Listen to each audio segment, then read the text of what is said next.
kids. Much appreciated, JD here. Good to have you on board. We do sincerely appreciate when you take some of your time, your precious time, your valuable time to spend with us here on the program where intellectual anarchy is encouraged and nurtured for now. Speaking of time, we're counting down the momentitos until El Jefe, the President of the United States himself, lands here in my town of Las Vegas, Nevada.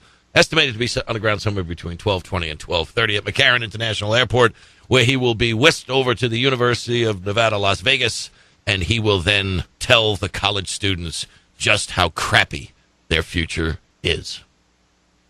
That's pretty much what we can expect, right? To counter that, Phil Kerpen's going to join us to talk about the president pandering to college students with the interest they have to pay on their student loans.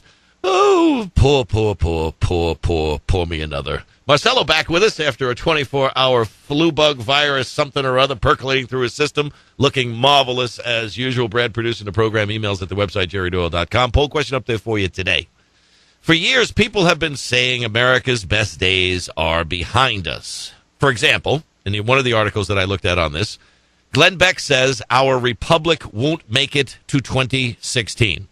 Let's take out the extended warranty. So the question is, how do you see it? 32% of the people agree that our best days are behind us. 4% say it's pretty bad now, but it's getting better. 18% say eventually it will be better than ever. 4% singing the song, "These Are the Good Old Days," and 43% leading the pack with "I'm doing it myself. I'm not waiting for the rest." We're waiting for your answer there at the website or here at 800-876-4123 on the program. Well, we like our flying a little turbulent, our women a little crazy, and our politics a little messy. I put this poll question up for a couple of reasons. John Stossel, is having a special tonight on Fox Business. And one of our go-to guys on the program, Nick Gillespie from Reason, is going to be on that program titled, "Is America in Decline?" And it's all perspective, I really believe. Are there problems? Yes. Do we have things that really we should be more concerned about than we are? Yes. Are there things that we're overly concerned about that we shouldn't be? Absolutely. Are there people that are promising to do things about it and never going to get around to doing it? We know they are. Is this an election year and nothing's going to happen? Yup. Got all that. But it's really a matter of perspective. Now, I'm an optimist by nature. Not that I avoid negativity. I embrace negativity. Negativity motivates me. I know that probably sounds odd, but it does. It's like when someone says, "You can't." Well, why can't I? Or "You will never." Who says? Or "Never before has anything been accomplished along the lines of," so what? I mean, isn't that who we are as a country? And I'm not sitting here with the rose-colored glasses. The glass is half full. Every cloud has a silver lining. It's darkest before the dawn. But all those are true. But I do maintain a buoyant optimism about not just the future, but the present. And I think it's something that we have to do with what it is we're doing and how we're looking at getting things done. Is Congress the biggest flea bag collection of crooks that has ever been congregated in one place? Yeah. I mean, bed bugs was a big problem. Is that a pregnant belly that they're doing an ultrasound on up close there with that line down the middle? That's really, wow. My God.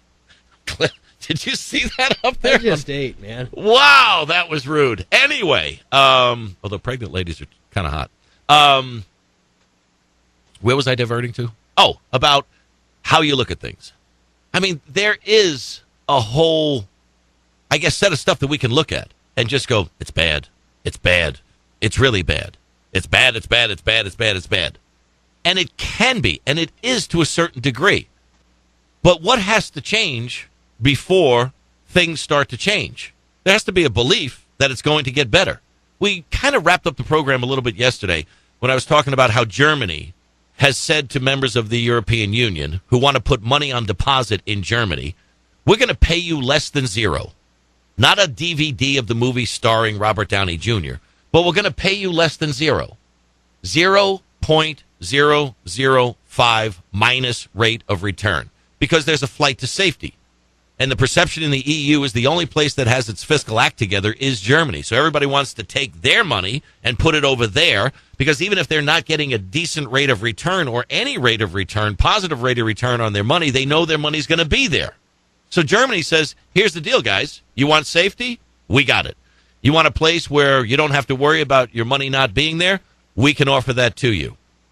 Well, what are you going to pay us? We're not going to pay you anything. As a matter of fact, you're going to pay us.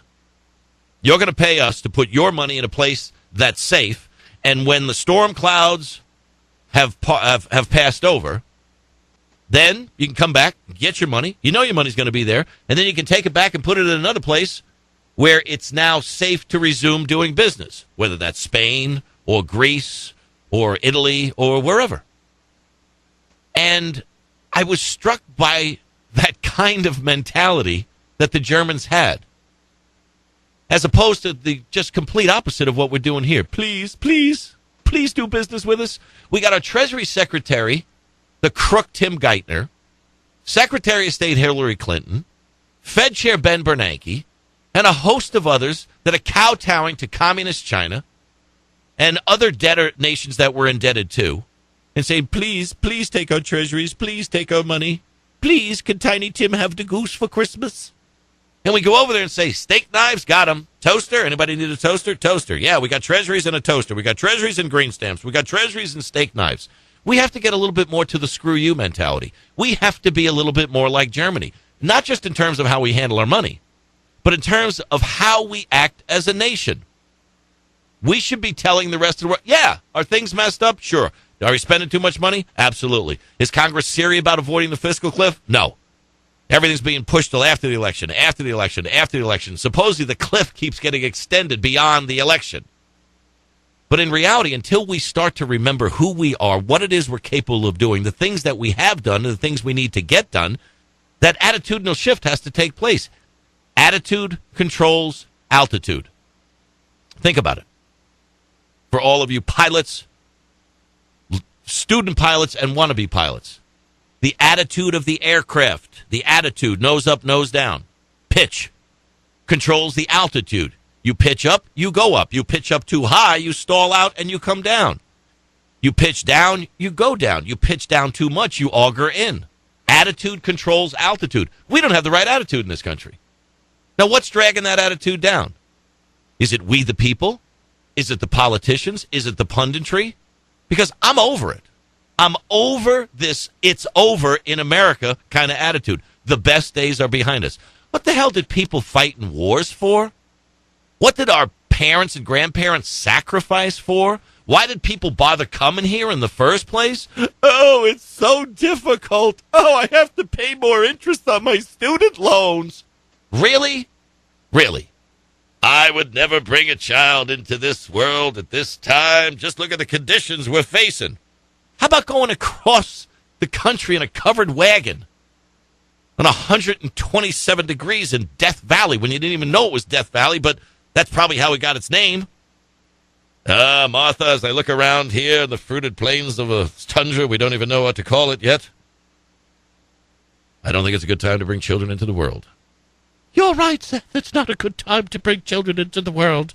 We don't even have shock absorbers on our covered wagon. There's not a Starbucks anywhere in sight. We've been in this damn buggy with this crappy food for way too long. Isn't there a Holiday Inn Express somewhere? Can I find a Cracker Barrel? Can I get a McDonald's? But we're not doing that. We're not doing that. We're like sitting in the back seat. We're letting other people make decisions for us. We're letting other people's ideas dictate the future of the country. And we need that giant share moment. Boom, snap out of it. Get over it. Let's go. We got things to do. Now, under Glenn Beck, I get it. He's a doom and gloomer. Get your dried food, build your bunker, put on your helmet, make sure you have the signaling mirror because the end is nigh. And other people, Dick Morris, the Republic won't survive another 4 years of Barack Obama. Says who? And who are these people who keep saying that our best days are behind us? Because if you keep looking out the rearview mirror, you're never going to see what's in front of you. And for too many people and for too long, we've been looking in the rearview mirror. We've been looking at what already has passed us by instead of embracing what is in front of us. And that, my friends, is important into how it is we adjust our attitude so we control our altitude and then we get things back on track. The Jerry Doyle Show. Now, what I like about it is the people who responded, I'm doing it for myself and I'm not waiting for the rest. Is that selfish? Maybe. Is it smart? Absolutely. Because if you stand around waiting for the crowd, if you stand on the roof waiting for the government to rescue you in the aftermath of Katrina, well, unfortunately, you're going to be on the roof too long. We have to do it ourselves, one individual at a time, one community at a time, one city, state at a time. And eventually, that is going to get to Washington, D.C., where they're going to go, wow, how'd that happen? It happened because we made it happen, and we decided it was going to happen. Phil Kerpen's going to happen with us at the bottom of the hour. About the same time, President Obama is wheels down here in Las Vegas, Nevada. We're also going to have Kurt Loder join us on the program to give us his review of Prometheus. Kimberly Dvorak is going to join us to tell us about war profiteering in Afghanistan and the recent Communist China tie-in, and Steve Malanga on the great ticking pension time bomb. Lots to get to on the program today. The phone number is 800-876-4123. I'm Jerry Doyle. Join me. This is the Jerry Doyle Show.